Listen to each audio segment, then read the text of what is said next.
A paz do Senhor, aqui quem vos fala é o presbítero irmão Luiz, e hoje eu vim aqui para concluir o nosso devocional aqui sobre Gênesis capítulo de número 3. Hoje nós já fizemos o versículo de número 1, o de número 2 e 4, falamos sobre frutos, falamos sobre a serpente astuta, e hoje eu vou concluir essa palavra, né, de Gênesis 3, e que você fique até o final, ouça a palavra, compartilhe com alguém que possa também precisar ouvir aquilo que o Senhor Jesus vai falar conosco nessa tarde, tá bom? Gênesis hoje capítulo 3, o versículo 7, 10, o 15 e o 21. Eu vou rapidamente fazer uma fala sobre esses versículos e eu creio que Deus vai falar ao teu coração. Gênesis 3 e o 7 diz assim: naquele momento os seus olhos se abriram e eles perceberam que estavam luz. Por isso cozeram folhas de figueira e folhas de figueiras umas às outras para se cobrirem. Verso 8: quando soprou a brisa do entardecer, o homem e sua mulher ouviram o Senhor caminhando pelo jardim e se esconderam dentre as árvores. Então o Senhor chamou o homem e perguntou: onde você está? Até aqui, depois eu vou ler os outros versículos para a gente fazer um breve comentário. Neste mundo, nós estamos sempre entre dois extremos, né? Nós estamos entre o bem e o mal.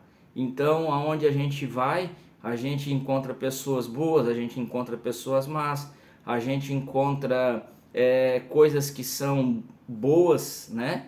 Coisas que edificam, que agradam o nosso coração, que trazem bem, que trazem benefícios às nossas vidas, mas nós encontramos também o outro lado da moeda, que são aquelas coisas e situações que muitas vezes que são escolhas que tomamos e que trazem malefícios à nossa vida.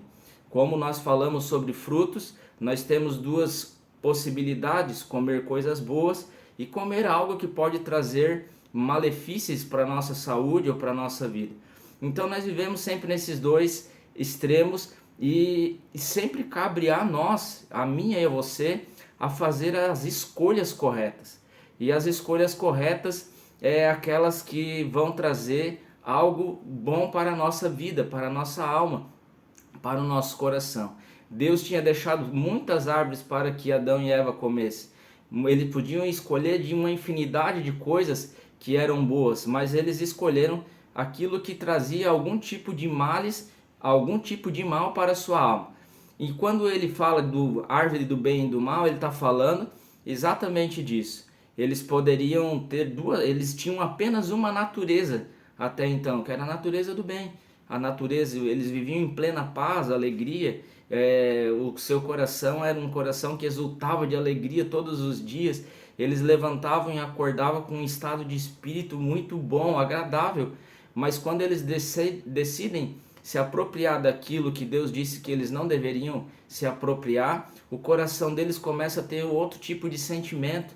Nós vamos ver no versículo de número 7 que eles começam a perceber uma sensação ruim no ar depois que eles se alimentam daquele fruto proibido, de desobedecerem à voz de Deus. Eles começam a ter sentimentos ruins. O primeiro sentimento que aparece ali é o medo.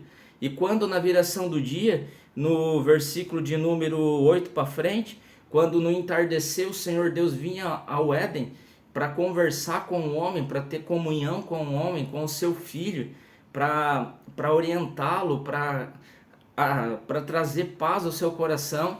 Naquele momento, quando Deus chega no Éden, ele não encontra Adão ali. Adão estava com medo, escondido. Adão tentou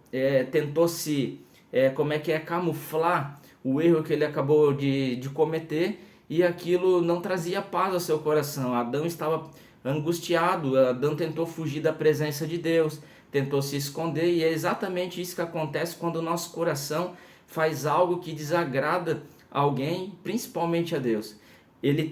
A gente tenta fugir, a gente tenta se esconder da presença de Deus, a gente não quer mais, perde aquele sentimento, aquele desejo de estar onde Deus está. de ir à igreja, de ler a palavra, um sentimento vai tomando o nosso coração e a gente vai se afligindo, vai se angustiando. Parece que esses sentimentos vão nos afastando lentamente da presença de Deus. Porém, Deus é aquele que sempre olha por nós como filhos e ele sempre vai ao nosso encontro. Deus veio ao encontro de Adão e Eva, apesar de Adão ter errado. Independente de nós errar e independente muitas vezes de nós fazer aquilo que não agrada a Deus, Deus sempre está disposto a restaurar o seu relacionamento conosco. E Deus, quando ele vem no Éden, a primeira coisa que ele faz: Adão, aonde você está? Talvez nessa tarde é a pergunta que Deus está fazendo para mim e para você: aonde nós estamos? Qual é o erro que nos afastou de Deus? Ou o que está tirando eu e você, levando eu e você para longe da presença de Deus? Ou qual é o sentimento que muitas vezes faz com que eu e você tenhamos medo de ir à presença de Deus, à casa de Deus, à igreja, ou orar, ou afasta eu e você de uma leitura bíblica? Deus está nessa tarde dizendo para você: não tenha medo, se aproxime de Deus. Olha os versículos que vão estar a seguir. No versículo 15 ele diz assim, porém inimizade entre você e a mulher e entre sua descendência e a descendência dela. Deus está proferindo, né, contra a serpente e contra a mulher, que a serpente seria pisada pelo filho da mulher, pela semente da mulher. Quem é essa semente? É o próprio Cristo. Cristo é o que nos traz a vitória. Nós somos justificados pelo sangue de Jesus. Aqui Deus já estava dizendo o que ia acontecer. Deus tem um plano. E qual é o plano de Deus? O plano de Deus é que você conheça e reconheça Jesus como seu Senhor e Salvador. Quando você faz isso, você é justificado e todo medo cai por terra. O sangue de Jesus nos purifica de todo pecado. 1 João capítulo 1 e 9 e 1 João 2 e 1 vai dizer que ele é fiel e justo para perdoar os nossos pecados. Hebreus, se não me falha a memória, 4 e 12 vai dizer que não há nenhum outro pelo meio do qual possamos ser salvos a não ser por Jesus Cristo. Ele é o mediador, aquele que nos aproxima de Deus. Esta é a profecia que Deus já estava dando, já estava anunciando o plano de redenção para a humanidade. Aí no último versículo, que é o 21, que eu quero concluir aqui, diz assim, e o Senhor Deus fez roupas de peles de animais para Adão e para a mulher, a Eva. Por quê? Deus, a folha de figueira não podia cobrir, não tem o que eu e você podemos fazer para cobrir ou para nos justificar diante de Deus. Só tem uma forma de nós nos justificar diante de Deus. Aqui precisou um animal morrer, Deus pega as peles e faz uma túnica, cobre a nudez dele, tira todo o erro, todo o pecado, e é isso que Deus faz, Deus nos cobre, Deus nos justifica diante de Deus. Jesus nos justificou diante de Deus. João 14 diz que Ele é o caminho, a verdade e a vida que nos leva a Deus. Que nessa tarde você possa ter esse entendimento, que Jesus é o caminho, é a porta pela qual você precisa entrar. E quando você entra por ela, você é justificado, não há mais condenação. A voz de Deus chegou ao teu coração nessa tarde para dizer: aonde você está, eu amo você e eu vou estar com você, independente do erro, das circunstâncias, eu amo você.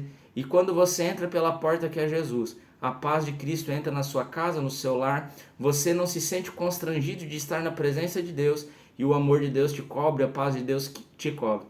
Que Deus te abençoe e que você possa ser edificado por essa palavra. Deus abençoe sua vida.